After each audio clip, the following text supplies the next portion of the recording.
Hello students, welcome to our channel Science Car, where you will get all the concept of class 10 science. And here I am Faiz Kesar and I will teach you physics of class 10 science. जैसे कि board पे लिखा हुआ है first chapter of physics, that is light reflection and reflection. अगर आप हमारे channel पे पहली बार आए हो तो चैनल को सब्सक्राइब जरूर करें और बेल आइकन को दबा दें ताकि हमारी नई वीडियो आपको जल्दी से जल्दी और सबसे पहले पहुँचे। So before starting the video please do subscribe. Okay, so without wasting the time, we should start the chapters. पहला है लाइट। What is light? तो आप लोग इतना अवेयर हो कि लाइट क्या है। तो लाइट एक सोर्स है जहाँ से क्या निकलती है, रेज निकलती है, बीम ऑफ लाइट निकलती है, जिससे हम लोग कोई ऑब्जेक्ट को आसानी से देख सकें। ठीक है, जैसे कि नेचुरल की बात करें तो द सन से लाइट निकलती है, जिसके कारण दिन में उजाला होता है, रात में नहीं निकलती तो रात में उजाला नहीं होता है ना। And we are unable to see the objects, identify the. अभी जो हम लोग पढ़ने वाले हैं लाइट, जो रिफ्लेक्शन एंड रिफ्रैक्शन, ये लाइट दो तरह का है, एक वेव ऑप्टिक्स एक रे ऑप्टिक्स। हम लोग रे ऑप्टिक्स का पार्ट पढ़ रहे हैं, इसमें दो फेनोमेना पढ़ रहे हैं, रिफ्लेक्शन एंड रिफ्रैक्शन। बाकी सारे हायर क्लास में आप लोग पढ़ोगे। सो ठीक है, सो लाइट क्या है? तो light is a form of energy.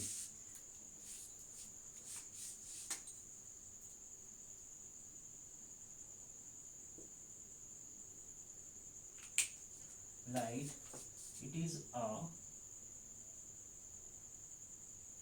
form of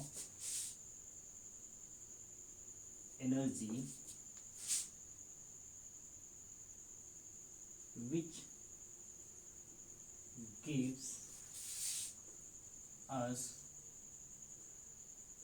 a sensation of vision, so that we can see the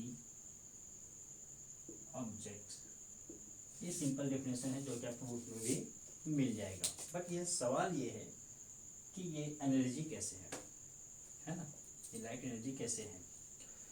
तो चूंकि हम जानते हैं कि एक एनर्जी है ऐसा फॉर्म है जो ट्रांसफॉर्म होते रहता है, उसको तुम लोग क्रिएट नहीं कर सकते हैं, ना ही उसको डिस्ट्रॉय कर सकते हैं। ये तो आप लोअर क्लास में भी, नाइन क्लास में एनर्जी कंजर्वेशन में आप लोग पढ़ चुके हैं। ठीक है, पर ये एनर्जी कैसे हुआ, तो आप हायर क्लास में जब जाओगे तो क्वांटम थ्योरी है। तो क्वांटम थ्योरी के अनुसार कि अगर मान लो कोई सोर्स से कोई लाइट इस तरह से रे निकल रही है, ठीक है, तो इस रे में क्या होता है, एनर्जी होता है, पैकेट होता है। ठीक है, इसको क्या बोलते हैं, एनर्जी पैकेट होता है। ठीक है, इसमें एनर्जी होती है और इस पैकेट को हम लोग पार्टिकुलरली क्या बोलते हैं, फोटोन बोलते हैं। इसको फोटोन बोलते हैं या फिर क्वांटा भी बोलते हैं, जिसमें क्या होती है, एनर्जी होती है। ठीक है, हायर क्लास में पढ़ोगे इसके बारे में कि कैसे ये एनर्जी है, कहीं पर स्ट्राइक करेगा तो ये एनर्जी फूट भी सकता है ना। तो ये क्या है कि according to quantum theory light क्या है, एक एनर्जी है। क्यों? क्योंकि उस रे के अंदर में एनर्जी का पैकेट होता है। ठीक है, इसलिए इसको हम बोलते हैं कि it is a form of energy. ये एनर्जी का एक फॉर्म है, जैसे कि इलेक्ट्रिकल एनर्जी है, मैकेनिकल एनर्जी, ये सारे क्या एनर्जी का फॉर्म है। सेम यहाँ पे जो लाइट है वो क्या है, एनर्जी का फॉर्म है। ठीक है, जो कि क्या देता है हमको, विच gives us the sensation of vision, जो हमको देखने के लिए एक सेंसेशन देता है। किसी भी ऑब्जेक्ट को देख पाते हैं because of the light. If you are able to see me because of the light, अगर लाइट ना हो तो हमें देख भी नहीं सकते हैं, है ना। तो इसी तरह से जैसे कि सपोज दैट कि ये कोई यहाँ पे टेबल है,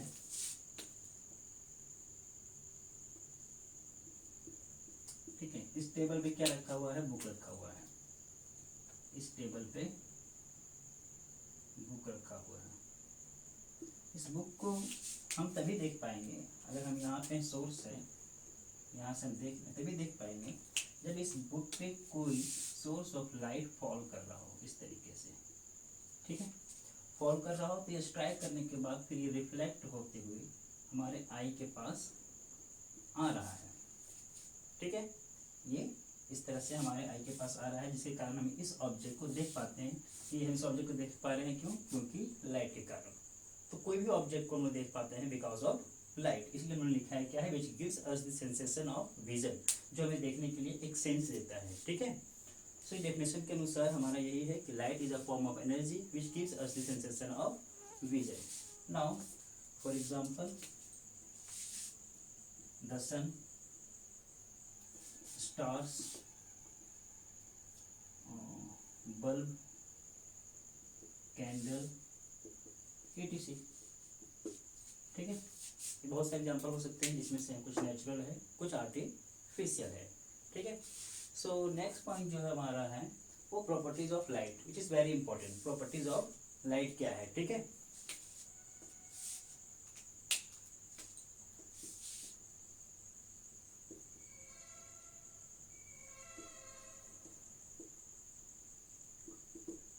प्रॉपर्टीज ऑफ लाइट।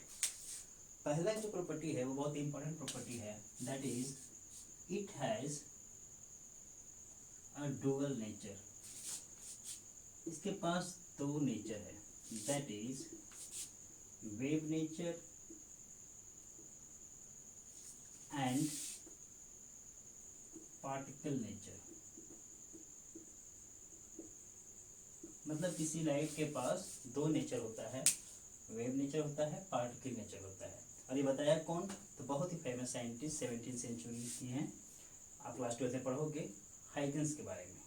ठीक है, हाइगन्स और यंग्स दोनों ने इसके बारे में बहुत अच्छे से एक्सप्लेन किया है कि लाइट क्या है, एक वेव नेचर है।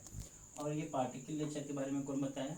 तो बहुत ही famous scientist another Einstein. Einstein ने बताया कि ये पार्टिकल नेचर है। ठीक है, जरा सब आपको 12th क्लास में पढ़ने को मिलेगा, वहाँ से स्टार्टिंग है, उसके बाद आप बीएससी करो, एमएससी करो, आपको बहुत कुछ मिलने वाला है। ठीक है, तो ये दो नेचर होता है, एक वेव नेचर होता है, एक पार्टिकल नेचर होता है। बट सर है क्या?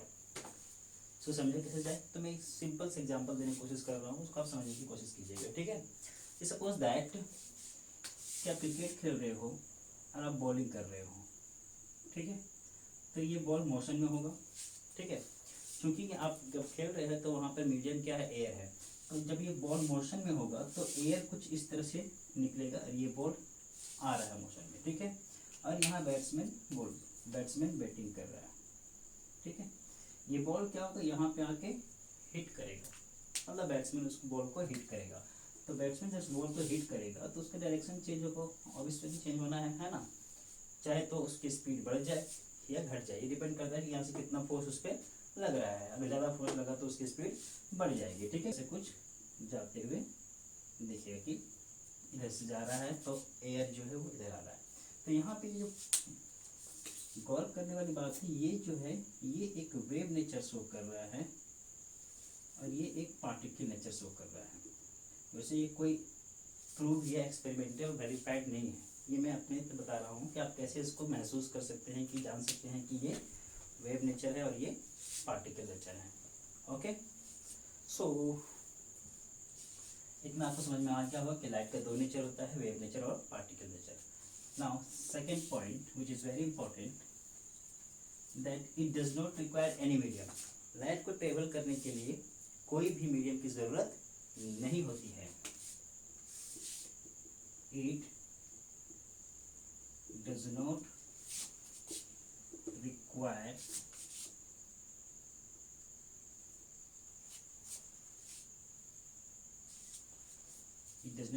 any medium to propagate या ट्रेवल, है ना। लाइट को ट्रेवल करने के लिए कोई मीडियम की ज़रूरत नहीं होती है। इसका मतलब ये नहीं कि लाइट ट्रेवल नहीं करता है, मतलब वो किसी भी मीडियम में ट्रेवल कर सकती है, इवन वैक्यूम में भी वो ट्रेवल कर सकती है। ठीक है, और वैक्यूम में उसकी जो स्पीड है वो ज़्यादा होती है। ठीक है, क्योंकि उसके पास कोई भी डिस्टर्बेंस नहीं होता है लाइट को। अब सीधी सी बात है, अगर आप बाइक चलाने दिया जाए, आपको बोला जाए कि आप खुला अगर एनएच पे जाओ, हाईवे पे, और बाइक चलाओ, तो क्या होगा कि आपकी जो बाइक की स्पीड है वो 70, 80, 90 तक पहुंच जाएगा। बट जैसे बोल जाओ मार्केट में चला के आओ, तो मार्केट में क्या है? भीड़ भाड़ है ना, तो वहाँ पे स्पीड क्या होगी? घट जाएगी, 30, 20, 25, कुछ इस तरह से। क्यों? क्योंकि वहाँ पे आपको चलने में डिस्टर्बेंस आ रही है, लोग है वहाँ पे, है ना, इसी तरीके से। So it does not requires any medium to propagate, मतलब उसको ट्रेवल करने में कोई प्रॉब्लम नहीं होता है, सॉरी, उसको ट्रेवल करने के लिए कोई ऐसी मीडियम की ज़रूरत नहीं है, वो कोई भी मीडियम में ट्रेवल कर सकता है। और सबसे अच्छा जो उसकी स्पीड होगी किस में होगी? वैक्यूम मीडियम में होगी। ठीक है, the speed of light in vacuum is 3 into 10 to the power 8 metre per second. ये एक्सपेरिमेंटल वेरीफाइड वैल्यू है कि लाइट की जो स्पीड होती है वैक्यूम में वो 3 into 10 to the power 8 metre per second होती है, जो सी की वैल्यू है। और ये आगे आपको बहुत ही ज़्यादा काम आने वाले हैं, न्यूमेरिकल्स में भी काम आने वाले हैं और बहुत ज़्यादा काम आने वाले हैं, ठीक है। So next point is it always tends to propagate in straight line। ये हमेशा चाहता है कि वो एक स्ट्रेट लाइन में प्रोपगेट करे, ठीक है। And last one is propagate मतलब ट्रेवल करना, है ना। Next point is it is an electromagnetic radiation। इसका मतलब ये हुआ, ऐसा मत सोचें क्या इलेक्ट्रोमैग्नेटिक, समझा दें इसके बारे में, है ना। क्योंकि यहाँ पे देख रहे हो आप, यहाँ दो टर्म है, इलेक्ट्रो और मैग्नेटिक। मतलब लाइट का जो रेडिएशन होता है उसमें दो फील्ड होती है, इलेक्ट्रिक फील्ड होती है और मैग्नेटिक फील्ड भी होती है। और ज़्यादा दिमाग पे जोर मत डालो, ये इलेक्ट्रिक फील्ड क्या है, मैग्नेटिक फील्ड क्या है। करंट, इलेक्ट्रिसिटी और जब हम लोग मैग्नेटिक इफेक्ट ऑफ करंट पढ़ेंगे तो वहाँ पे समझ में आ जाएगा, ठीक है। ठीक है, फिलहाल इतने रखो कि लाइट के पास क्या होता है, जब रेडिएशन होता है तो उसके पास दो फील्ड होती है, इलेक्ट्रिक फील्ड और मैग्नेटिक फील्ड। तो ये 5 प्रॉपर्टीज़ हैं, 2 4 5 प्रॉपर्टीज़ हैं जो वेरी इंपॉर्टेंट है, इसको नोट करो। ओके, सो हम लोगों ने ये भी कंप्लीट कर लिया है। नेक्स्ट वन है लुमिनस ऑब्जेक्ट। लुमिनस का मतलब क्या होता है, चमकने वाला, है ना। इसके पास लाइट हो उसको क्या बोलते हैं हम लोग, लुमिनस, ठीक है। तो लुमिनस ऑब्जेक्ट वैसे ऑब्जेक्ट जिसके पास खुद का लाइट हो, ऑन सोर्स ऑफ लाइट हो, जो खुद से अपने अंदर से लाइट को इमर्ज कर सके। जैसे मैं नहीं हूँ, मैं लुमिनस ऑब्जेक्ट नहीं हूँ क्योंकि मेरे पास वो कैपेसिटी है, मेरे पास वो चीज़ नहीं है जो मैं लाइट को इमर्ज कर सकूँ, या मेरे पास अपना लाइट नहीं है। अगर मैं दिख पा रहा हूँ बिकॉज ऑफ द लाइट सामने है, पीछे है, जिसके कारण हम आपको दिख पा रहे हैं, है ना। तो हम क्या है, हम लुमिनस ऑब्जेक्ट नहीं है। वैसे ऑब्जेक्ट जिसके पास खुद का सोर्स हो, खुद से वो अपने अंदर से लाइट निकाल रहे हो, है ना, उसको क्या बोलेंगे, luminous object. So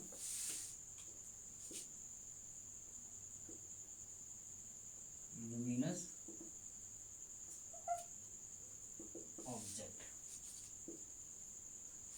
objects which have the objects which have own source of light is called luminous object।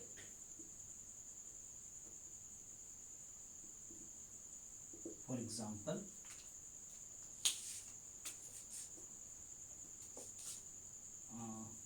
सबसे अच्छा example the sun, stars, bulb, candle, etc। ये दो हमने नेचुरली का दे दिया और ये दो आर्टिफिशियल सोर्स का दे दिया, ठीक है। बल्ब के पास भी क्या है, अपना लाइट है, भले वो इलेक्ट्रिकल एनर्जी से वो निकाल रहा है बट वो अपना है। कैंडल के पास भी अपना है, ठीक है। तो ये सारे एग्जांपल हो गए हैं लुमिनस ऑब्जेक्ट का। तो दूसरा आप समझ ही गए होंगे कि कैसे ऑब्जेक्ट होंगे, बता सकते हैं, फिर बताएंगे भी कैसे, क्योंकि ये ऑनलाइन नहीं चल रहा, लाइव नहीं चल रहा है। नॉन लुमिनस ऑब्जेक्ट, ठीक है। तो वैसे ऑब्जेक्ट जिसके पास खुद का सोर्स ऑफ लाइट नहीं हो, खुद से वो इमर्ज नहीं कर सकता है, वैसे ऑब्जेक्ट को क्या बोलेंगे हम लोग, नॉन लुमिनस ऑब्जेक्ट बोलेंगे, ठीक है। जैसे मैं हो गया हूँ, क्योंकि मैं खुद से नहीं निकाल सकता हूँ, बट आई कैन, मतलब मैं चमक सकता हूँ या रिफ्लेक्ट कर सकता हूँ because of the luminous object. क्योंकि उसके पास जो सोर्स ऑफ लाइट है जो वहाँ से निकल रही है वो मेरे ऊपर इंसिडेंट हो रही है, फिर रिफ्लेक्ट होकर कैमरा के पास जा रही है, then you are able to see me. So मैं क्या हूँ, मैं दूसरे के कारण चमक पा रहा हूँ, मेरे पास अपना लाइट नहीं है। सो मैं क्या हूँ, मैं एक नॉन लुमिनस ऑब्जेक्ट हूँ। Okay, the objects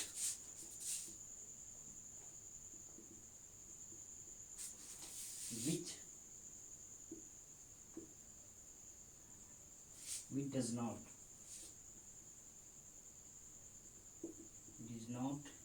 have on source of light is called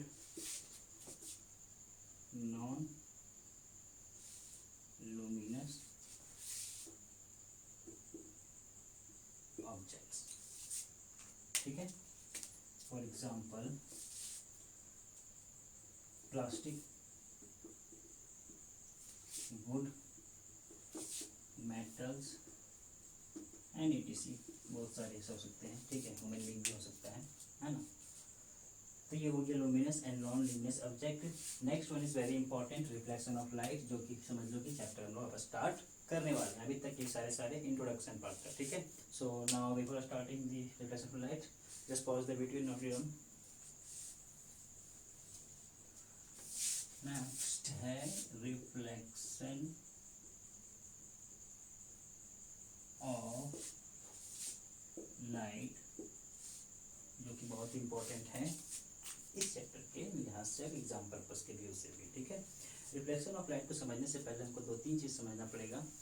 दो तीन टर्म आएंगे इसमें, incident, reflected and reflecting surface. ठीक है, तो इंसिडेंट रे क्या होता है, रिफ्लेक्टिंग रे क्या होता है, और रिफ्लेक्टिंग सरफेस क्या होता है।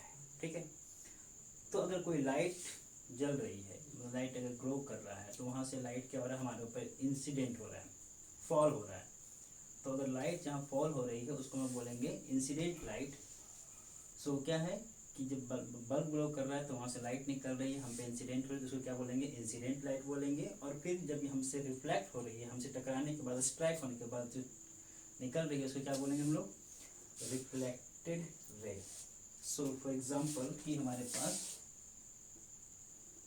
ये एक रिफ्लेक्टिंग सरफेस है। ठीक है, कहीं से सोर्स ऑफ लाइट है, मान लो ये सोर्स ऑफ लाइट है, बल्ब है। ठीक है, यहाँ से लाइट क्या हो रही है, निकल रही है, इमर्ज कर रही है, और ये इस सोर्स पे इंसिडेंट किया, तो ये लाइट का जो फॉल हो रहा है, इस फॉल को क्या बोलेंगे हम लोग, इंसिडेंट रे।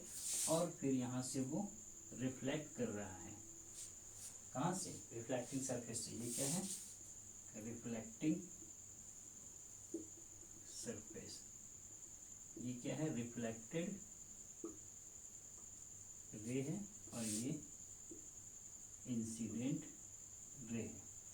ठीक है, तो ये तीन चीज समझ में आई कि किसी सोर्स से जो रेज निकल रही है और वो किसी रिफ्लेक्टिंग सरफेस पे फॉल हो रही है, तो उसको इंसिडेंट रे बोलेंगे। और फॉल होने के बाद, स्ट्राइक करने के बाद जब वो रिटर्न होती है, तो उसे क्या बोलेंगे, रिफ्लेक्टेड रे बोलेंगे। और जिस मीडियम पे ये फॉल हो रहा है या रिफ्लेक्ट हो रहा है, उस मीडियम क्या बोलेंगे हम लोग, रिफ्लेक्टिंग सरफेस।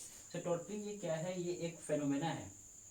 ये तीनों चीज हो रहा है किसमें, रिफ्लेक्शन ऑफ लाइट में। सो इसको हम लोग डिफाइन कैसे कर सकते हैं, तो डिफाइन सीधी सी बात कैसे कर सकते हैं हम लोग, it is a phenomena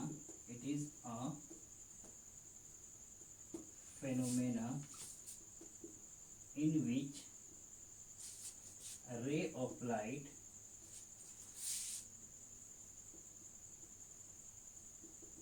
incident on a